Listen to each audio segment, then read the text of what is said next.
Hello, and thank you for joining us here on the Neutral Zone. I am Phil Milani, joined as always by my trusty sidekick, my partner in crime. Really, the best way to describe this person is my everything. It's at Eric Delau. Phil, one final time. Here at the farm home. The farm home. Yeah. I'm going to miss it. Well, it's the final time of the season. We Right. don't know what the future holds here. Exactly. And since it's our final time, we decided to change the time. We did it at 6 o'clock. You're still all year ready. long. You're still ready to go. Yeah, exactly. But I'm always here. I'm just ready to rock. Yeah, we didn't want anyone to have to choose the neutral zone over the national title game. Yeah. Didn't want to hurt ESPN's ratings too badly. Yeah. So we went ahead. I tweeted earlier, I was like, you could have watched this, the neutral zone, for 1 hour, and then still caught like a good 5 hours of the game. That's true. Those things, college they tend to go on. But pretty much any college football game goes on that long these days. The way the last game between Georgia and Alabama went, it might be over in the first hour. That's true. That was I got out of hand pretty quickly. Huh? Yeah. Michigan Wolverine fans out there.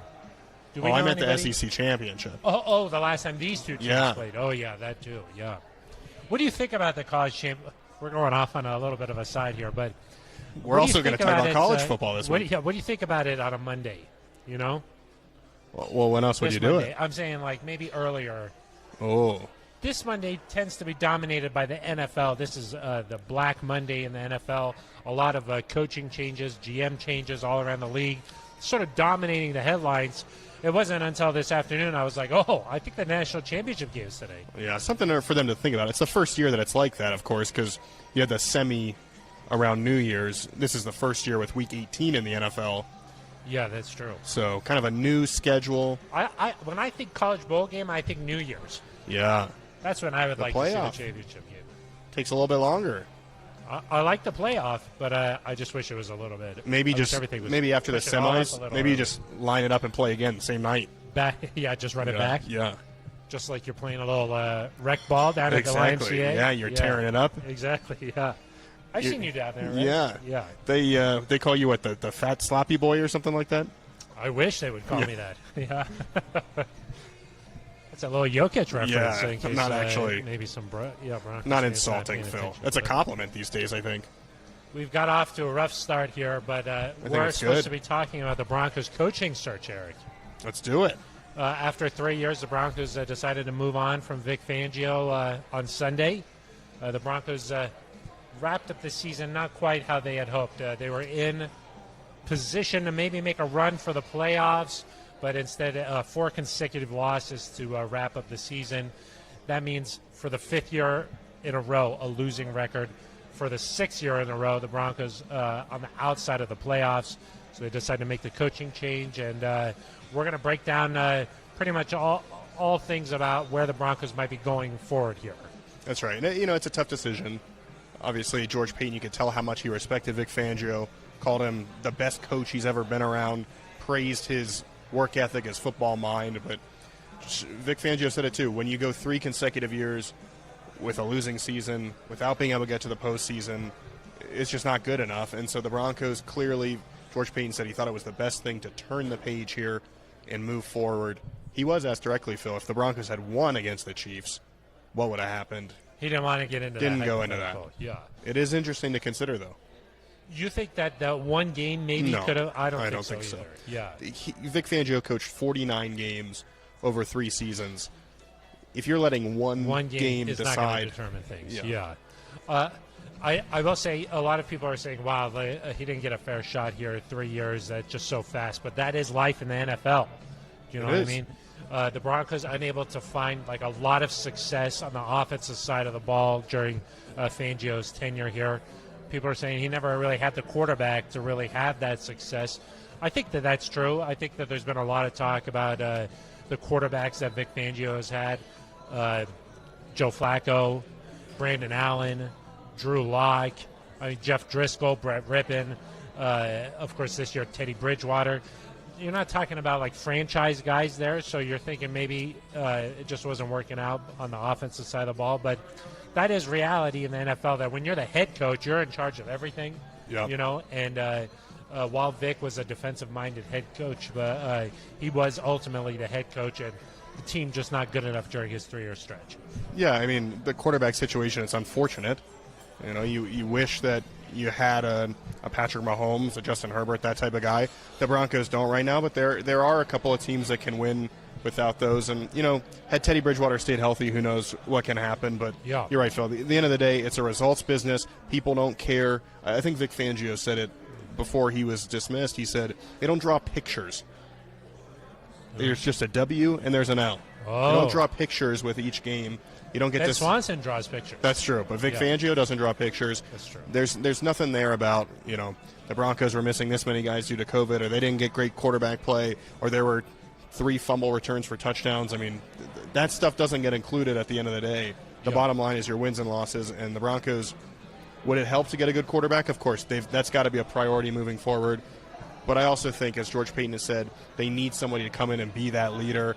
Yeah. And as Joe Ellis put it, Phil, inspire people, just kind of change the feeling around the organization, because, as Joe put it, there's this sense right now that when something goes wrong, it's going to spiral. Yeah. And they got to get out of that. Yeah, exactly. And I think that's been just a product of so many years on a road not really having that success, that it's easy to just spiral down like that. But I'll say this about Vic. I think that during his time here, he got more comfortable as a head coach. I think that he grew in that area just from interviewing him a little bit. You know, I think he got a little bit more personable over the time. With you, it's easy. You just nailing him with the tough ones during the press conferences. He gave you some funny answers. Did the meatballs. The meatball. The pasta. Right. The pasta. He said that was his favorite side dish for Thanksgiving. No, I mean, think he got better in that area. Yeah. Certainly worked very hard. I mean, when I was leaving the facility at like 11:30 at night. Why'd you leave? Yeah. That's a good question. See, I never saw him leaving because I never left. You never left. Yeah. You're just always working. Right. I just come here. You and him. And then I go back. Yeah, you and him were just there. Sometimes we'd cross in the night. Yeah. 2 ships. He was always there, though. I mean, his car was always in that parking spot, always working hard, and I think he's quickly going to become maybe the top defensive coordinator candidate out there. No doubt. And just like he told our good friend Jeff Legwold after the game against the Chiefs, don't worry about me, Legs. I'll be all right. That was Gary Kubiak-esque, you know? Yeah. They're like, don't worry. I'll be good, bud. Yeah, bud. Yeah. No, I mean, there were things that I really appreciated about Vic. Yeah. You know, the way he treated high school football coaches. He talked about his former players with such admiration. He loved the game of football. I mean, the one thing I kind of regret for him is that he probably deserved an opportunity a little bit earlier in his career, which could have maybe given him a chance to get back to a head coaching role. I think it's going to be tough at his age, you know, early 60s. To be a head coach To again. be a head coach again. Maybe he will, but I'm not sure if that's going to happen. We've got a lot to get to here on this edition of the Neutral Zone here. Of course, this show is live on the Broncos YouTube page, and it's all about NZ Nation. Please send in your questions, and we'll answer them. That's sort of the idea behind this show. It's a conversation. Is Ben Swanson just typing out art over there? Or, I mean, this thing is We're packed. getting some pictures here, but we're getting some stuff. Lewis N. says, watch out, small sips of beer. Is that one of your friends? Lewis N.? I take big sips of beer. Yeah. Of course, we're at Breckenridge Brewery's farm home. Who's supposed to watch out? Like us? I don't know. He just says, watch out. Oh, okay. Yeah. Danger. We're here in Littleton. That is a suburb in Denver, if you're not from around here. Of course, we know that it's off of Santa Fe and Brewery Lane. That's right. Great place. We've been here all season long, every Monday from 6 to 7. This week, we just decided to do it at 5 o'clock. You are not happy about this. You're not. You're off your game. I'm a little bit off, but I'll rebound nicely, I think. Well, tonight we're going from 5 to 7. Yeah, double hour, huh? Well, we'll go from 5 to 6, I think, today here. But we've had a great season here, Eric, I would say. It's been a lot of fun. We've enjoyed it. When we started, it was a farmhouse. That's right. Now it's a farm home. It was bound to happen, but Memories. The persistence we showed, I think, was impressive. Okay, Locke. It just says Locke. I don't know if that's Drew. Drew? I don't know. Maybe Andy. It could be Andy, his father, a big fan of the Neutral Zone, I believe. So it just says, Phil, who's the next head coach? Come on. Yeah, interesting that he just a lot of people just feel like this is a conversation between me and them. Yeah, if they don't want to talk to me, go for it. I want to know too. Then Colton Eckleberry says, gonna hopefully answer it's an offensive mind. okay. Well, there's a thread. Some back and forth. Jordan Atkins, they better find an offensive mind. The next Sean McVay, whoever that is. Whoever or whomever. I don't know. I think that's the formal version. Yeah, that's how that works. Yeah, that's a formal. Purple Panda 55. Is that your college roommate? Purple Panda? Yeah. I don't think I lived with a Nope. Purple Okay. Panda. I want either Kellen Moore or Eric Bieniemy. CU legend Eric Bieniemy. Our friend Ben Swanson is wearing his CU ideas. Buff sweatshirt right now. That is true. Sco Buffs. A lot of names out there. Eric, some reports today about who the Broncos have requested to interview. You want to run through those a little bit? Oh, my gosh. Going to have to look There's some a of them lot up of them. here. Let's just say it's been reported both Dallas coordinators. That's right. Dan Quinn, Kellen Moore, of course. Dan Quinn is a former head coach. Yes. Took Atlanta to a Super Bowl. That's one thing I want to get into after we run through this is just about would you rather have a person who's already been a head coach, or would you rather have like that new up-and-comer type of name where there's a little bit of an unknown? I want to get into that just a second, but let's go through the list. Okay, so Dan Quinn, former Atlanta Falcons head coach. Yep. Defensive coordinator with the Super Bowl. Seahawks, now with the Cowboys. There's one guy, Kellen Moore, Yeah. Dallas's offensive coordinator. 33 years old, Eric. That's right. He's younger than me, but Yeah, he's probably 10 years double older my than you. age, I Yeah, think. double your age. Yeah. Dallas, of course, has a number one total offense, number one scoring offense. Dak Prescott just throws the ball around the yard, Yeah. Phil. And their defense is very good at forcing turnovers. Yes. That's something that Dan Quinn really excelled at when he was in Seattle with that Legion of Boom. Broncos fans probably familiar with that performance in Super Bowl 48. Yeah. Jonathan Gannon, Eagles defensive coordinator, maybe a name that wasn't on as many radars, but he's considered kind of an up-and-coming young coach. Yep. Of course, the Eagles defense held the Broncos to not very many points. Yeah. Some people pointed out that the Broncos offense was held to not very many points against several teams. Darius Slay had a nice. Didn't he have a nice? He did 83-yard fumble return, which is not as bad as 86. No. That's 3 true. yards 86 better. Is much worse. Let's see. Who else am I? Nathaniel Hackett. Yep. Green Bay, offensive coordinator. Their offensive coordinator. Eric Bieniemy. Kansas City Chiefs. Did we mention Kevin O'Connell, the Rams offensive coordinator? Yes. And then, of course, Gerard Mayo. Gerard Mayo, the inside linebackers coach. He's the lone candidate who's not a coordinator. He's a position coach. I think he's very involved in the defense. He is, yeah. Steve Belichick, Bill's son, and Gerard Mayo they're kind of almost like co-defensive coordinators. Yeah, that's what I was going to say. But the titles up in New England, everything's a little different up there. Everything's a little different. Yeah. So that is what George Payton said, that they're going to head into this thing with a very open mind. They're going to cast a wide net. They're going to go into this thing and just really George Payton, I think, said that this is a big decision and that they have to get it right. He said they would get it right. He said, I promise you that we'll get it right. That's a big thing to say. To the bank. Because when you say, he's a 6-year contract for George Payton going into year 2, I think it's possible sometimes that you hire 2 head coaches, and certainly depending if George is 10 years longer, that's possible. But the same way that when he picks a quarterback, his legacy as the GM is going to be hitched to that person. When he picks this head coach, and Joe Ellis made it very clear, this is George Payton's decision. The future of the Broncos lies with George Payton, which Joe made sound like a very good thing, and from what we've seen, I think it is. But this head coach is going to be a major part of George's tenure here with the Broncos and determining is it a big success. And so it is a huge decision. Do you think that, Eric, we mentioned with Vic that life in the NFL comes at you quickly?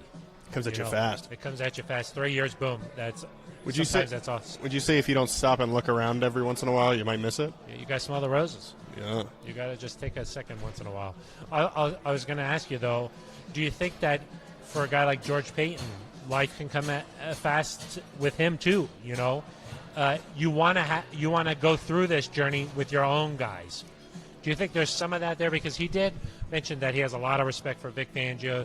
They had a great working relationship. But at the end of the day, George wants to go through this journey. This is his first chance to be a GM. This is his neck that's on the line here. You want to ride or die with your own guys. Ride or die. Yeah. I think part of it is that, and he said this in his press conference, when they evaluated the whole scenario, they determined to get to where they want to be that a change needed to be made. Yeah. You don't ever want to fire anybody. You don't want to go through this search if you don't have to. So I think if George saw a path with Vic that was likely or that was promising to move forward and get to where you needed to go, I think he would have done that. Got it. But I think he kind of determined based on what he saw over the last year that, hey, we need a little bit different of an approach. And it did sound like a tough decision, so it wasn't like he was like, man, this was easy to get rid of this guy. But I think it was clear that a little bit of a different approach was needed. Yeah, I agree. Let's get to a couple of questions here. Let's do it. And then we'll talk more about that list that we just talked about. That list, okay, because you talked about former head coach versus new head coach. Yeah, you got to. My question is, especially with these offensive guys, how much do you care if they're not the current play caller? Yeah, that too. Well, let's talk about the head coach versus the up-and-comer thing here, because one thing that is for sure true is that when you become a head coach for the first time, there's some growing pains. There is a lot that's on your plate that you don't necessarily think about. It's a lot of logistics, a lot of scheduling, much more than just coaching, actually. Right. It's like you're sort of running the building. Everything kind of comes across your desk. And if you've never been in that position before, there's some learning pains. Now, for Vic, that happened much later in his career, but there's still learning pains. For a guy like Vance Joseph, it happened earlier in his career. There was some growing pains there. But for like a guy like Gary Kubiak who came in, he had been a head coach. John Fox, he'd been a head coach. You just come in and you kind of hit the ground running a little bit more smoothly. Does that matter to you? Or are you willing to kind of learn through some of those growing pains if the coach is like maybe this next offensive genius, a young up-and-comer? Because I think that on one hand, if you're a young up-and-comer, there's something exciting about that. There's a little bit of an unknown, like maybe you're going to get some sort of a genius that's going to be like this next like head coach for 20 years here or something. But on the other hand, if you've got a guy who's done it before, you're like, I kind of know what this guy's about. Like it's not as sexy, I guess, but at least you hit the ground running and it's a little bit smoother. Yeah, I mean, I think and this is all kind of, George was asked, what are you going to do at the quarterback position? And he said kind of, we're going to figure out the head coaching position first. I think they're tied together. Because if you plan to go after like a veteran quarterback and you want to go after it now with this roster that you have, to me then a former head coach who has been in the chair before, who knows what to expect, who knows how to get the guys going, that to me makes a little bit more sense because you're gearing up for it now.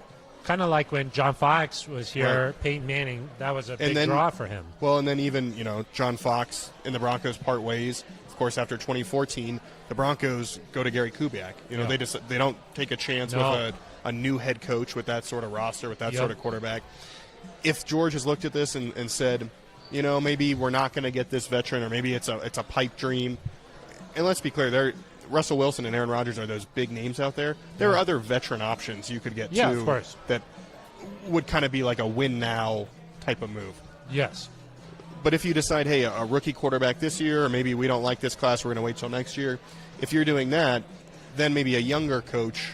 And listen, either way could work. You can make it work. But I kind of view those as two paths that maybe make the most sense. Do you think that then if, like, hey, you want to try and entice a guy like Aaron Rodgers, you go all in on Nathaniel Hackett? Or if you're like, hey, we want... Yeah, I mean, that's the one guy who hasn't been a head coach that maybe makes sense. Yeah, or like Matt Ryan in Atlanta with Dan Quinn. Obviously some familiarity there. Like Russell Wilson has familiarity with Dan Quinn. Dan Quinn, of course, yeah. So I think that those are things you want to think about the whole picture. I also think that you tend to see teams do the opposite of what they've done in the that's past. True. The Broncos didn't work. The Broncos have now hired back-to-back first-time head coaches. Yeah. Two defensive-minded guys. Yeah. And so now, does it make more sense to go to a guy that is just going to stabilize the building? When you talk about leadership and who's going to come in and be a leader, to me that means, when I think about that, it's we need someone who knows what they're doing and kind of has control of everything that goes on in the building. that points to me to someone who's been a head coach before. Yeah. Now, George Payton, of course, is very good at throwing people off the scent because nobody thought the Broncos were going to draft Pat Surtain at number 9. So maybe he doesn't want people to know he's interested in a certain young offensive-minded head coach, and it's all kind of a ploy. But if we're taking him at face value, which is I wanted this leader. He said leader maybe like 27 times. He did. Number one thing was leadership. Yeah. Then to me that might point to someone who's been in that chair before. And there, you talk to some of the players, they talk about Vic Fangio being sort of this defensive genius, but maybe in the realms of like, hey, this rah-rah guy who's going to get everybody motivated and fired up to play, or, that type of a head coach. That's not really his personality, Vic Fangio. So no. If you want to go for a switch and get that guy who's more of a all-encompassing kind of, he's going to manage the whole team. He's that CEO type. Maybe that does speak to a different person who's been a head coach previously. No, I don't think it's impossible for someone who has not been a head coach. We've mentioned some of those guys, like Gerard Mayo's talked about a lot as that leader. Yep. He's not been a head coach. Nathaniel Hackett obviously has done a really good job on offense. Grew up in the NFL, essentially. Yeah. Kellen Moore, he could be a great leader. He was a quarterback. I do think that's something John Elway talked about when he hired Vance Joseph. He had already made up his mind almost going into the interview. He said, I like Vance. I want to hire Vance. And he went in there, and it was almost confirmation bias. I don't think, knowing George, that he's going to do that. So he might have an idea right now of who he thinks is going to be that guy. I think George is thorough enough. He talked about having patience and not rushing through this. I think he's willing to be convinced by these guys. And, hey, maybe he doesn't know a lot about Kevin O'Connell or Kellen Moore, but maybe he's willing to go in and listen and say, you know what, that guy, he's young, but he actually might be a really good fit here as a leader. That's really interesting that you brought that up, Eric, because I was thinking that, George Payton, one of the things he hangs his hat on is his work ethic and his being prepared for the moment. Do you know what I mean? Like with the draft, everybody talked about how many hours he put in for this, evaluating the talent and really being ready for really anything that could happen come draft time. If you apply that same sort of thinking to the coaching search, do you think that maybe he's done so much homework on these guys that he has an idea of who he wants? It just strikes me as that George is the kind of guy who's like really prepared for the moment, that going into this, I would imagine he probably has some idea of who he wants. Oh, I'm sure when he got hired a year ago, he probably had an idea of, if this doesn't work out, here's some options. Here's a guy I really like. I'm sure that he was asked that during the interview process because, listen, the Broncos had 2 consecutive losing seasons going into last year. Yeah. It was no secret that it was kind of a win or else year for Vic Fangio. Yeah. So I'm sure George Payton's been thinking about this for a long time, but the good general managers and good people at anything, Phil, are not above. Mind. Yeah, they have an open mind. They're not above admitting when, maybe I didn't consider this option, but this is a really good option. Better. Yeah. And I think George Payton is that type of guy that if someone blows him away in an interview, it could certainly change some sort of preconceived notions. And listen, I think the biggest thing to remember, because there is a sentiment from the fan base, as we just heard, get the young offensive guy. Yeah. Get the young offensive guy. George Payton cannot worry, and I don't know what he's going to do. I don't know if he's going to go with an established defensive guy like a Dan Quinn, if he's going to go a young guy like Kellen Moore, if he's going to go established first-time head coach like a Nathaniel Hackett. Mm-hmm. But he can't – this can't be about trying to win the hire from like a popularity standpoint. No, and I don't think that he would be concerned about that because like with the draft – the quarterback position, Justin Fields, that would have been the popular choice to go after. Yep. But he stuck with what he believed and went with Pat Surtain again. But he went with him, Pat Surtain again. Yeah. Later in the season, he said we would have done it again. But I just think that every year there's like a coaching hire that gets graded out as an A, and it ends up it's a hype. It ends up not being that great. Yeah. Just make a good, solid hire. Yeah. And if you believe in it and you win football games, that's all fans are going to get behind it. Winning is the ultimate thing that wins over fans. Yeah. That's all that matters. You can hire who you could poach Sean McVay away from the Rams, and if you don't win football games, people are going to be like, "Why'd you do that?" Yeah. We should note that George Payton was in Miami at the same time as Dan Quinn. There's a few connections, yeah. So that might be a little bit of a sign of if he had this guy in his mind. Well, the Eagles defensive coordinator that we mentioned, Yeah, he was with Gannon. He was with George in Minnesota Yeah. for 3 seasons. George has crossed paths with a lot of different guys. Been in the business a long time. And, when you're at the Combine, you kind of meet these guys, the Senior Bowl. We sort of know everybody, too. Yeah, you know? I mean, just ask us what to do. Yeah. We know more about, where to go for some bevies. We do a nice job of that. Let's get to some more questions here. Dylan Berger. Phil. Once again, just directed toward me. Ben Swanson's filling Should over I here. leave? Do you think Doug Peterson would be a good fit with Ed Donatel as defensive coordinator? One of our friends talked to Ed Donatel. Was it? It was Mike Kliss, maybe. Oh, yeah, our friend of the show, Mike Kliss, said that he would love to stick around and see this Broncos, the vision through here. But obviously, he has a major alliance with Vic Fangio. So, but what do you think about Doug Peterson, somebody like that? He won a Super Bowl.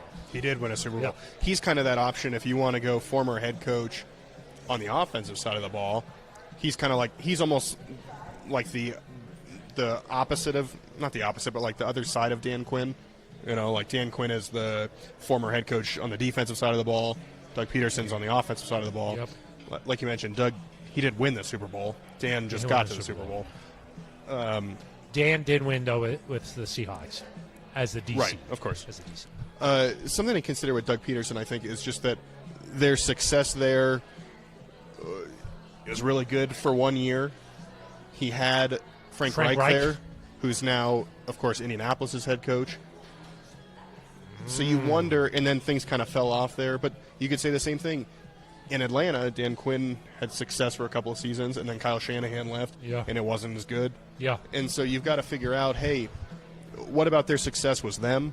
What about their success was their coordinators? Could they attract really good coordinators if they're there? Because it doesn't matter, if Dan Quinn can attract another offensive coordinator that's great, or Doug Peterson can attract a great defensive coordinator, then those are fine choices.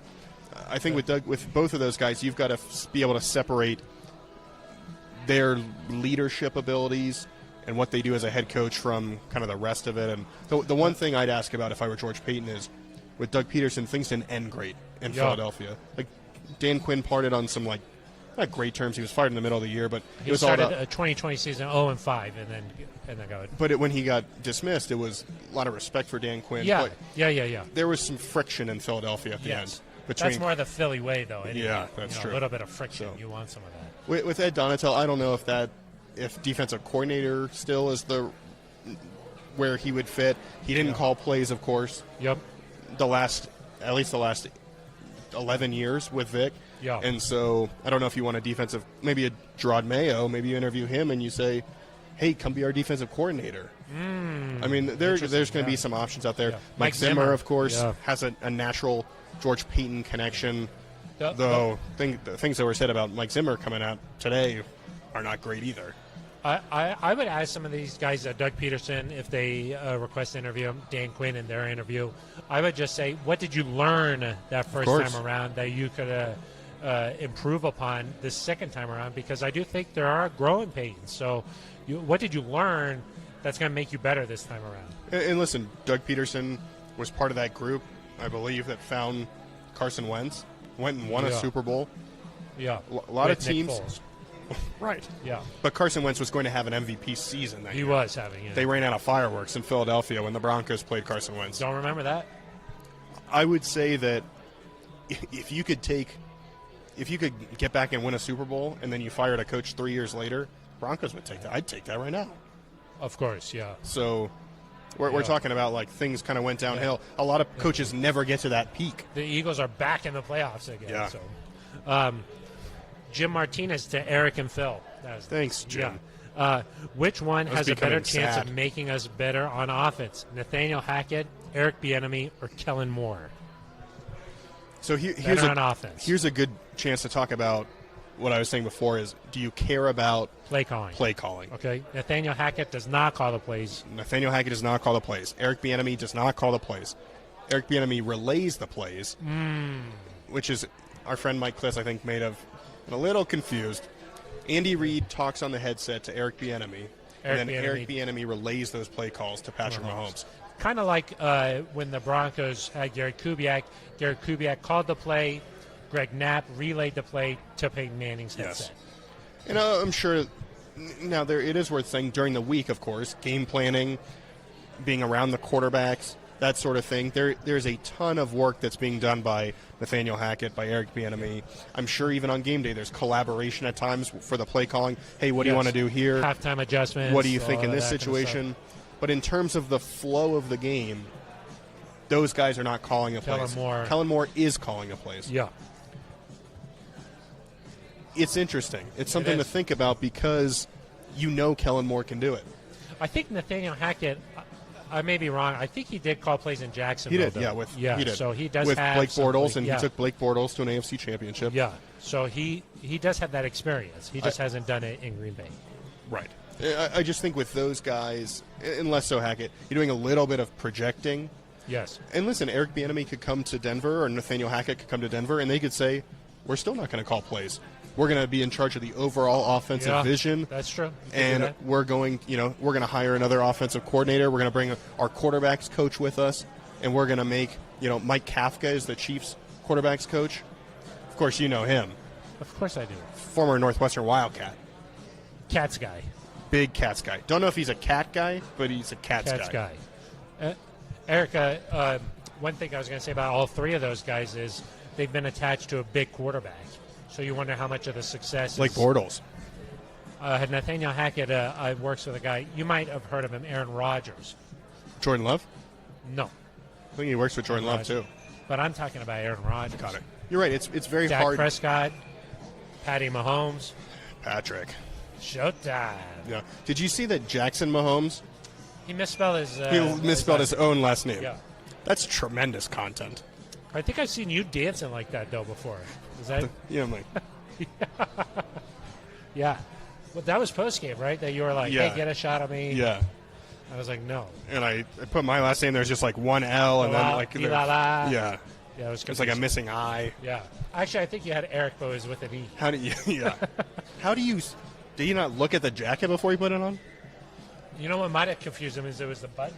When it came together, kind of like a. Yeah. I mean, it'd be one thing if, like, maybe the O was missing, like right in the middle, right in the chest. It was the E on, like, the side. Yeah. It was. I don't know how many people really like that guy. I'm not sure. That was a diplomatic way of saying that. The comments. I don't know how many people really like that guy. There's the comments. Some of those videos of Patrick Mahomes, he looks exhausted. Yeah, exactly. No, I think any of those guys, Phil, would improve this offense. I don't think there's any doubt about that. Kellen Moore is a great play caller. Yeah. I think Nathaniel Hackett has the experience of working with veteran quarterbacks. Obviously, he helped develop Bortles a little bit. But I don't know. And, of course, Bieniemy, his work with Patrick Mahomes, there's no denying the success that they've had. Yeah. I think,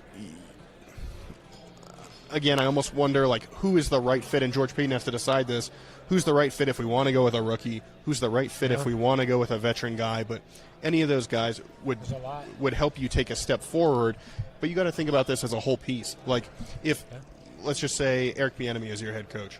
Is him plus a defensive coordinator, is that a better outcome than kind of a CEO type guy with an offensive coordinator who is which it's all about the sum of the parts and what overall is best for the team. It can't just be about one guy. That's why I'm saying, like, do you think that George Payton has this vision, where he's like, okay, I want this guy to be, I'm going to go all in on bringing in this quarterback, whether it's a draft, free agent, trade, whatever, and I need this type of a coach to go with it. Like, do you have that vision already in place, or are you just like, okay, we'll just see what happens?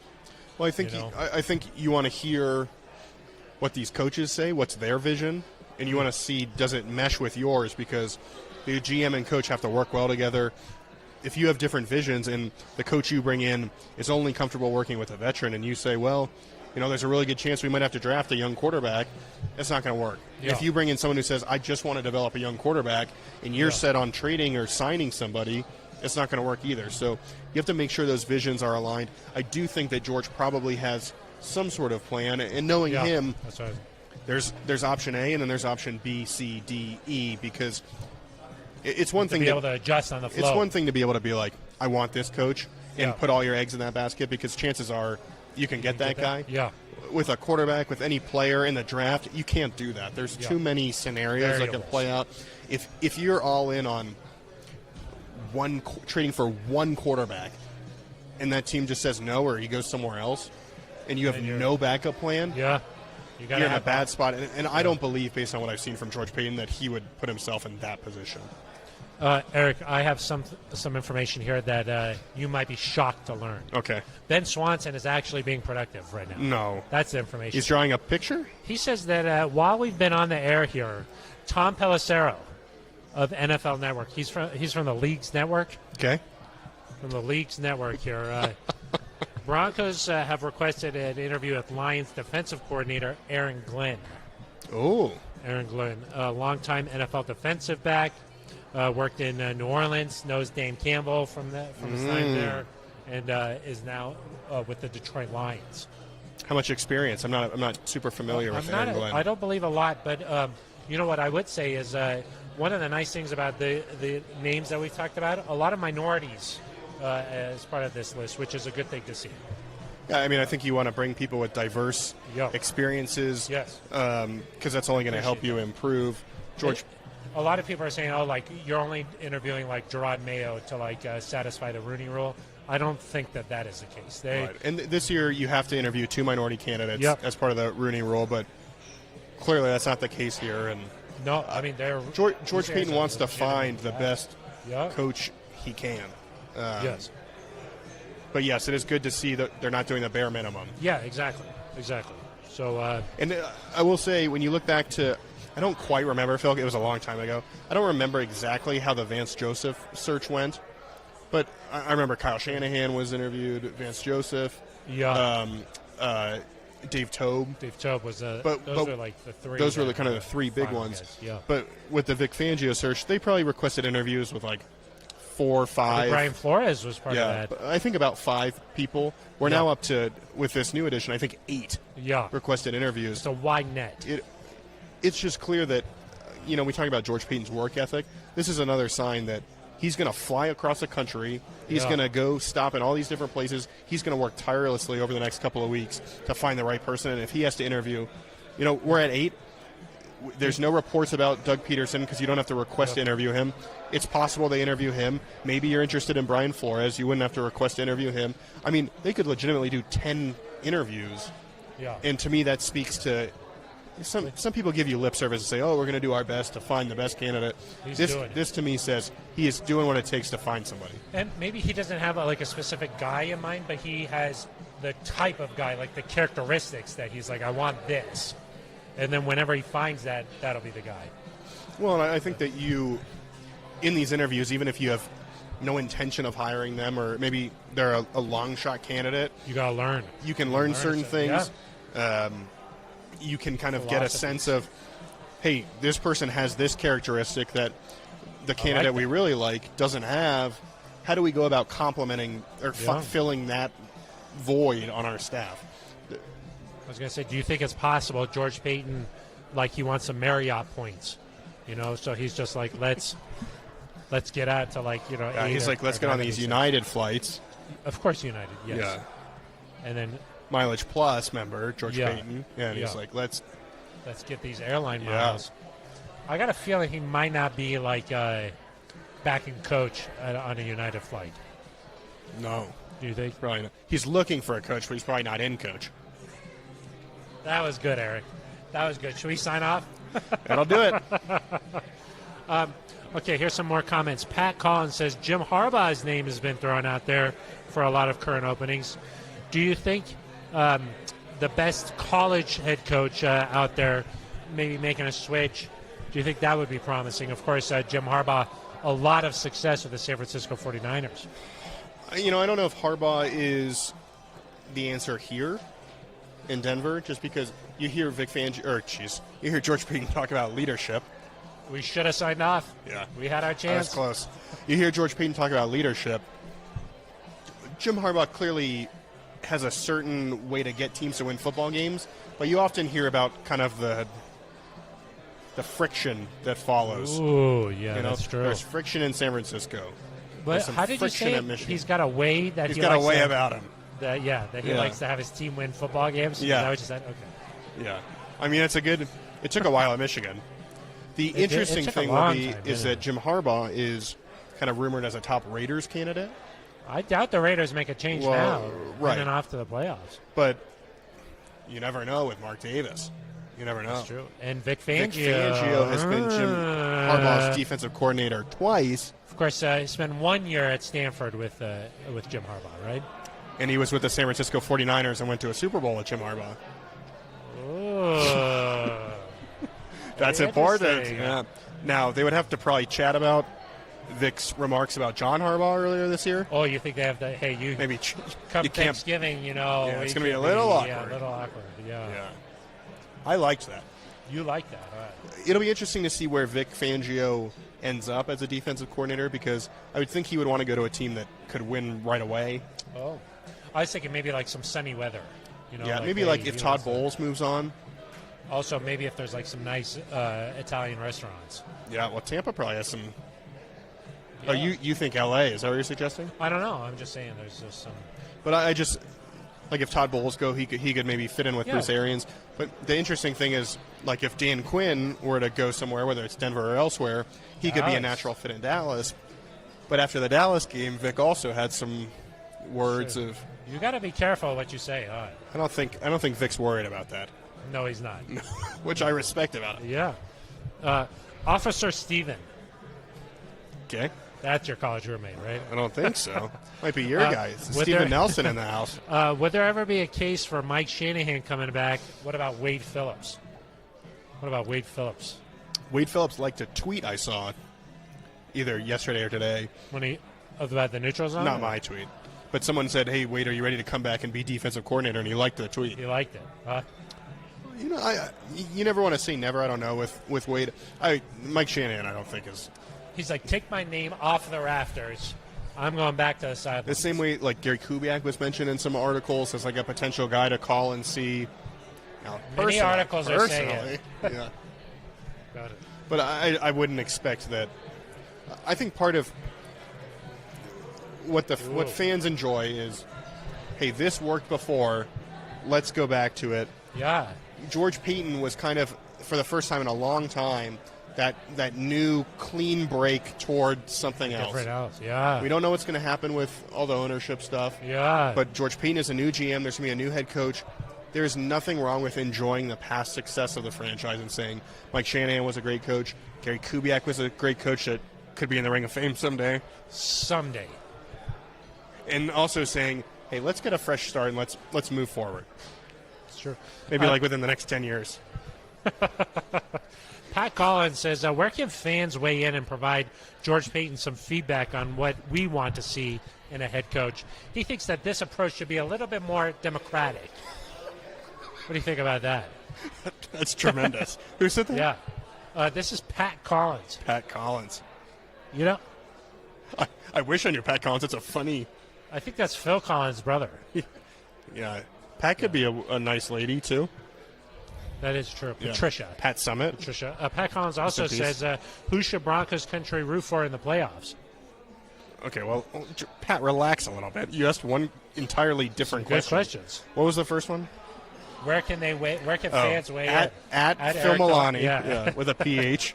At Eric Dalala with an A. We'll pass it along. Those are non-traditional spellings. Yeah, we'll pass it along. Well, George was in my office today, and I was like, I don't have any more names. Like, you already. You're like, I gave you enough. Yeah, 8 is enough. Yeah. Here, you go find one of these guys. I appreciate the sentiment about it being like a vote. Maybe you put up a Twitter poll and you're just like, what's going to happen? Yeah, who should have? You pay you George. Love the Twitter poll. You pay George for a reason. Let him do his job.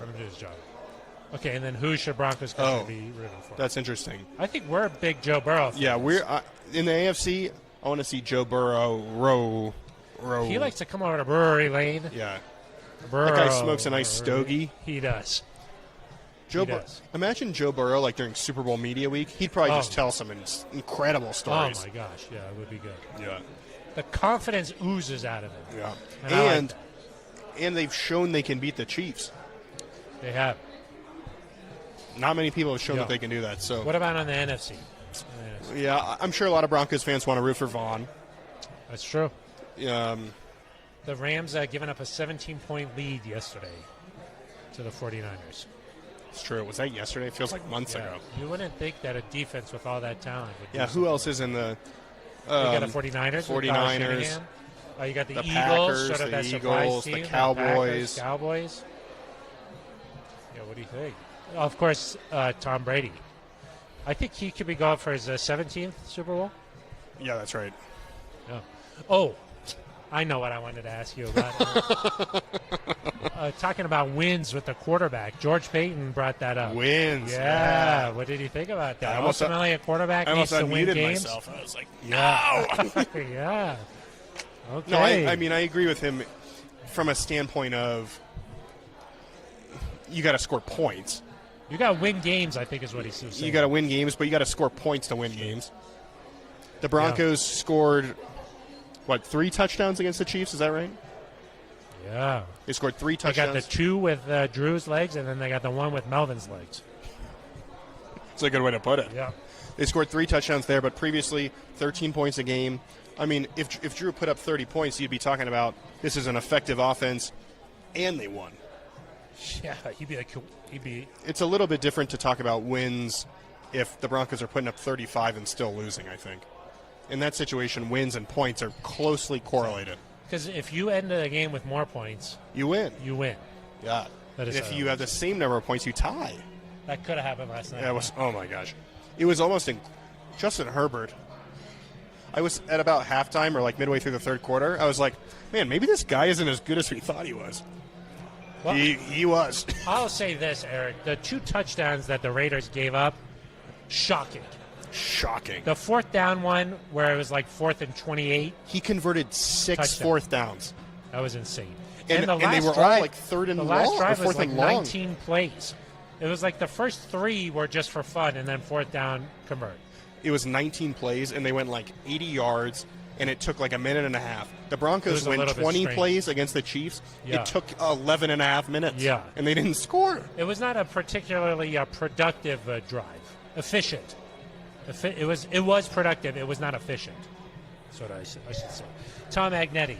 Tom, thank you for joining us. Every single Monday he's been here. See, it's a little earlier for Tom out in Delaware. Yeah, we're thinking about the East Coast now. He was like, God, I got to stay out from 9 to 10. Or no, 8 to 9. Now it's a little bit earlier. He says, I'd like to know on a scale of 1 to 10, how excited are you guys for the future? Stinks being out of the playoffs, but this change is nice to see to create some hope. First of all, hope is good. How does Tom like to leave voicemails? Gentlemen. Yours was better. Yeah, gentlemen. I'm trying, Tom. How does Brandon Walker? Hey, fellas. Brandon has also a Brandon Walker's here. Hey, fellas. He starts it with hey, fellas. It's beautiful. It's on brand. You know you can count on Tom and Brandon. You can. Those two are the presidents of NZ Nation. Yeah. And then John Jordan's like kind of. John Jordan did leave a nice email. He did. Maybe we'll get to that on our Thursday show. But John Jordan did leave We're doing 2 this week, huh? Huh? We're doing 2? I think so. Okay. There's a lot to get to. Yeah, that's what I was going to say. I would say the excitement is high, the hope is high because, at least in my mind, you've seen George Payton do a really good job drafting. Seems like his 1 to 10. 8. Okay. Because nice hedge. I believe a hedge would be 5. No, you are 10.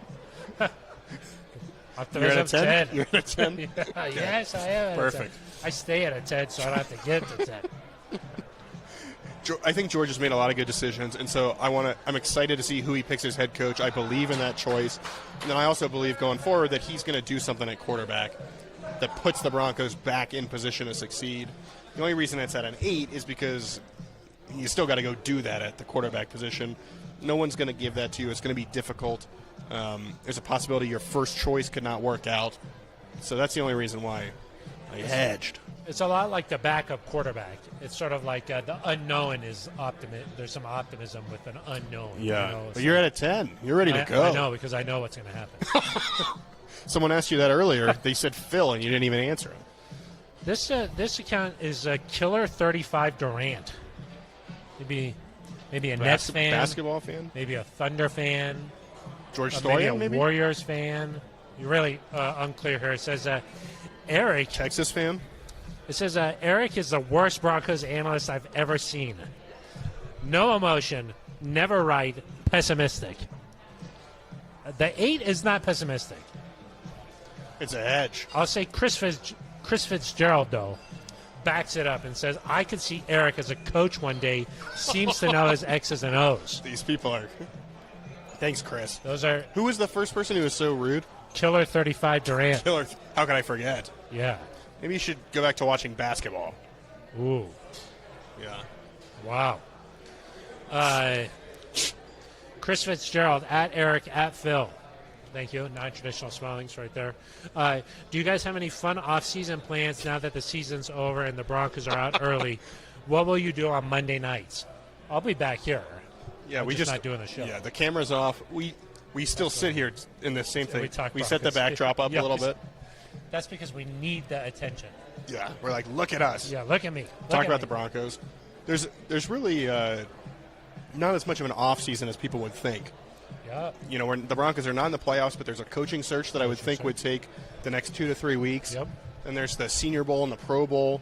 You go to the Super Bowl for some Hall of Fame content. You know, DeMarcus Ware could get in this year. We go to the Combine. We tear it up. Shrimp cocktail. Yep. Yep. No, it never ends. And then you get to free agency, the draft. There's always stuff. The Broncos, of course, will start their off-season program 2 weeks earlier this year because they have a new head coach. That is true. That's when you like to take your vacation, vacation, so you're not worried about that. The off-season program is when I go off-season. Yeah. I'm always like, oh, it's the 6th practice of OTAs. Where's Phil? And then I'm on a beach. Look at your Instagram, and you're sipping a pina colada. Yeah. Maybe a nice Breckenridge Brewery beer. Yeah. Maybe I'm in Europe. Yeah. You know. Yeah.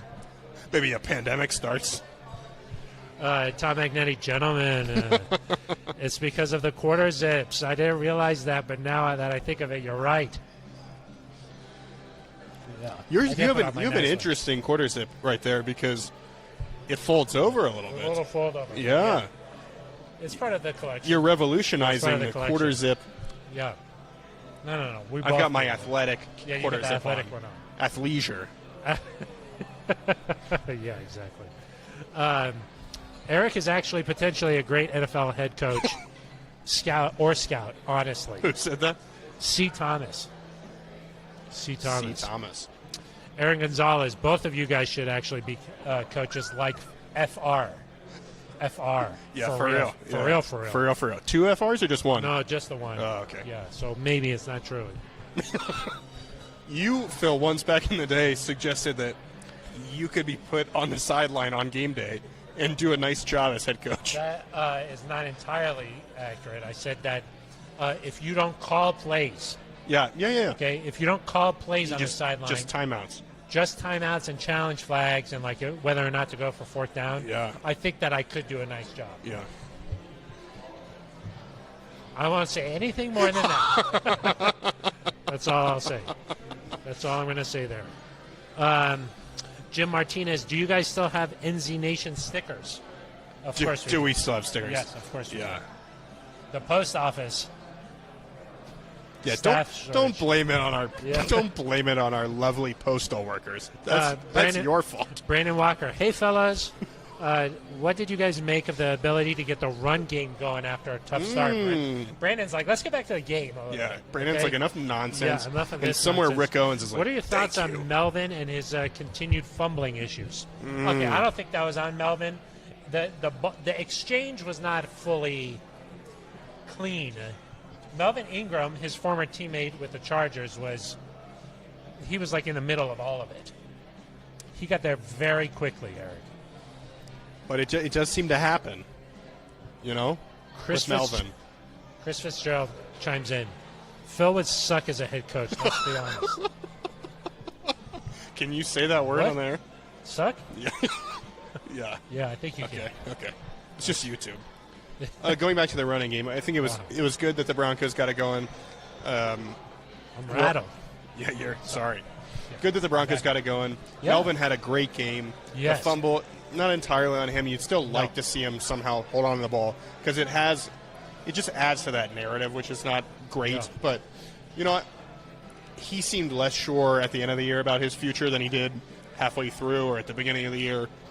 I still think that I think it's something. Javonte make a nice 1-2 punch. I think it's something to consider. They'll have to look at it. Melvin, the rare combination of big, physical, powerful, but also we saw on Saturday that breakaway speed. Yeah. That's rare here. Eric Martin with an E. How did your parents come Weird. up with Eric with an A? Lowell. It says Lowell at the end. They had a couple too many Breck brews before they filled out the certificate. Tom Magnetti says that he, after coming here in person, that he really thinks that we're nice guys, genuinely nice guys. Thanks, Tom. Thank you, Tom. Tom is genuinely a nice guy. This is the last Breckenridge show, but we're going to continue on, of course. Yeah, week. yeah. You're going to still hear from us. Chris Fitzgerald, I like these guys. They've had like 2 sips of beer, though, the entire show, despite being at a brewery. They should chug their beers at the end of the show. Come on. Celebrate the off season. My beer's gone. This thing's been aged in bourbon barrels. Yeah. You get here and you're like, I want the one in the bourbon barrel. And they're one. like, sir, could you just use the name of the beer? Yeah.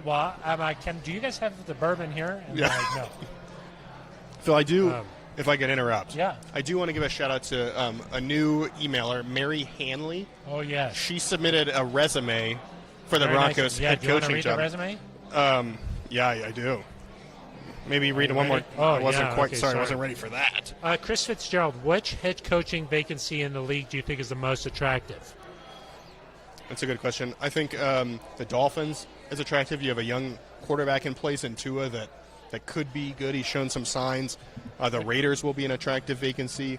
But I do think if you look around some of these articles from NFL.com, that sort of thing, a lot of people have the Broncos as the number one option. And you're not a fan of someone that takes out there. I was going to say you and I have a differing approach as to which vacancy is the best.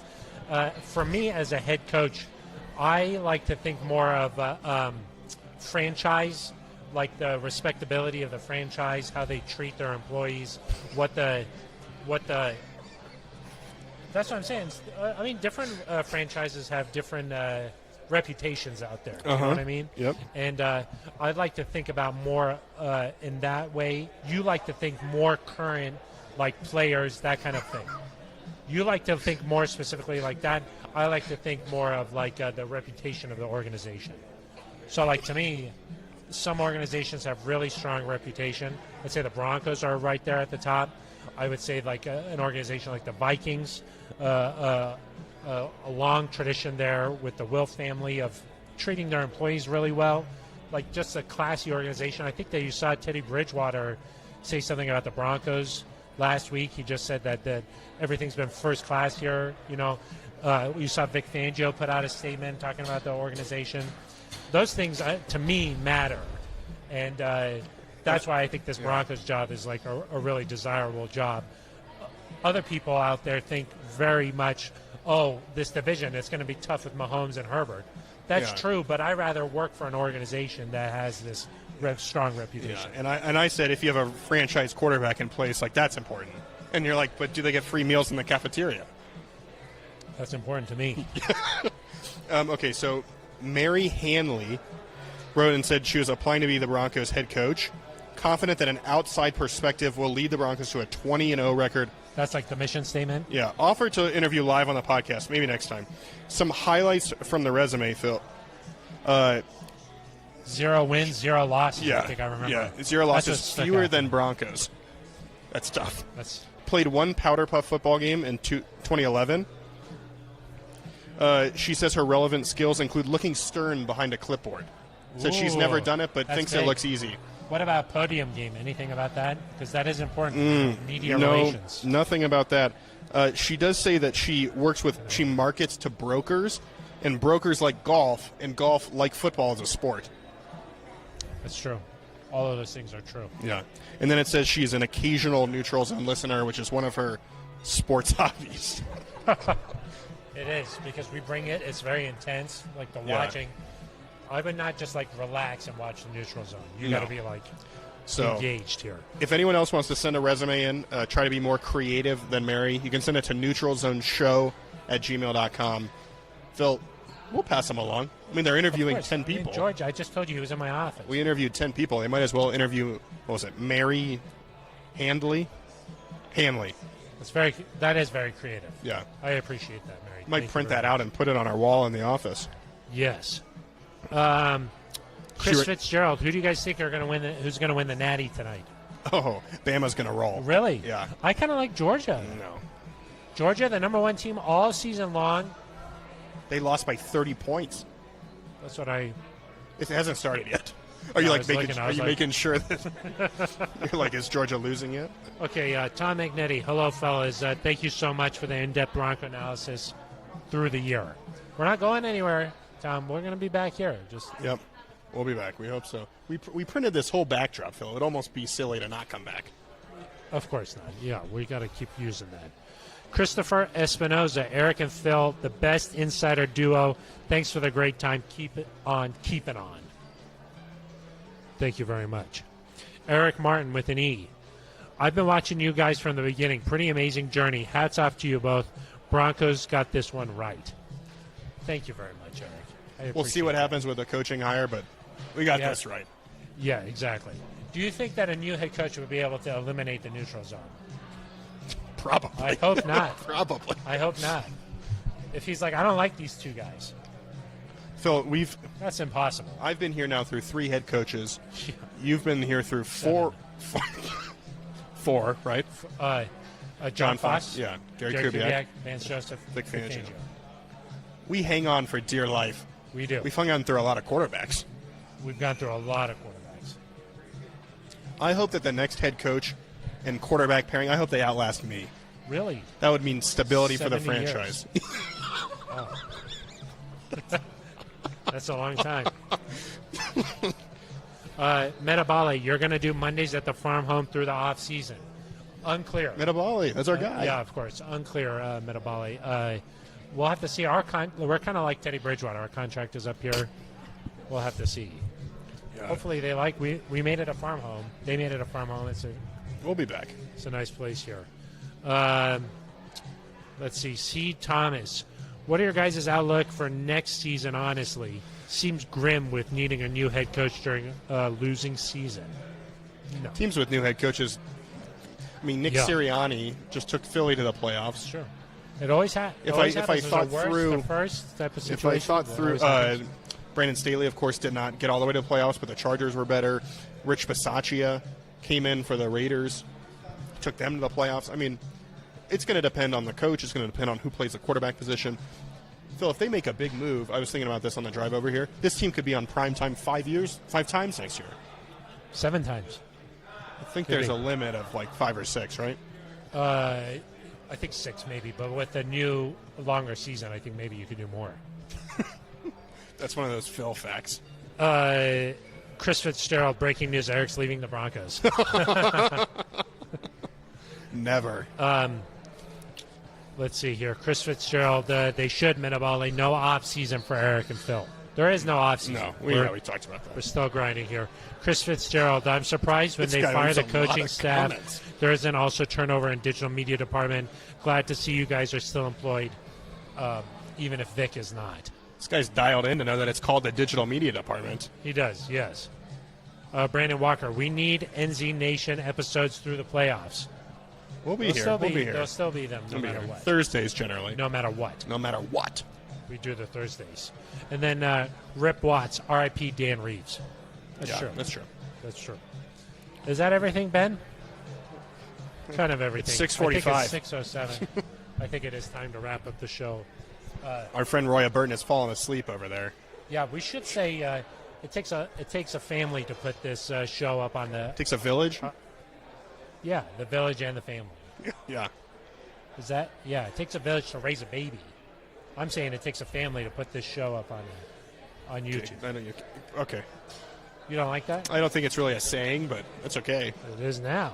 I was going to say thank you to Roy Burton. Of course. She makes sure that we get really the most professional of all of us. Yeah.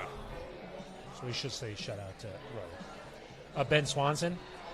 He draws a lot, but he does He sent some comments tonight. He did a nice job. He did a very nice job. See, very communication skills not very good. He's hand signaling. Phil, something. a big thank you to Breckenridge Brewery's Big thank you. farm Yes. home in Littleton. Oh, Swanson did have nice lighting. Yeah. Oh, good lighting. Yeah. Not like Not early in the year. People forget that we were out there in the darkness, the strobing lights. That's true. The audio didn't work. That's true. We got it cleaned up. It was a big journey. We've come a long way. But yes, thank you to Breckenridge Brewery. We've really enjoyed coming here every Monday. They've made us feel welcome. They've got a nice spot set up for us here, a safe spot. Eric, Very safe. You know, and then also the beer has been really delicious. Yeah. This is the Holiday Ale aged in bourbon barrels. It's really good. This was the Juice Drop IPA. Juice Drop, which is also delicious. I can vouch for that. More of a summer, warmer weather for me. You know, I like to change my tastes. Yeah. Sort of, yeah, that's how I do it. Yeah. I'm steady. Dedicated. Steady. Yeah, exactly. So it's been a great season coming out here. It's been great. I've really enjoyed it. And the fun part for me was also being able to engage directly with the NZ Nation. That was a lot of fun. So. And thankful to them, Phil. It has not been an easy season.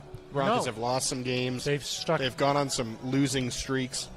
The fact that every Monday, for the most part, people have been here. They've been fired up about the Broncos. They've been asking questions. We appreciate it. Chris says, let's get an NZ Nation section at the stadium. That'd be kind of nice. You know, like the Mets fans, they have they have the 6. I think it's the subway line that takes you out to the stadium there. Yeah. We should have an NZ Nation section. That'd be good.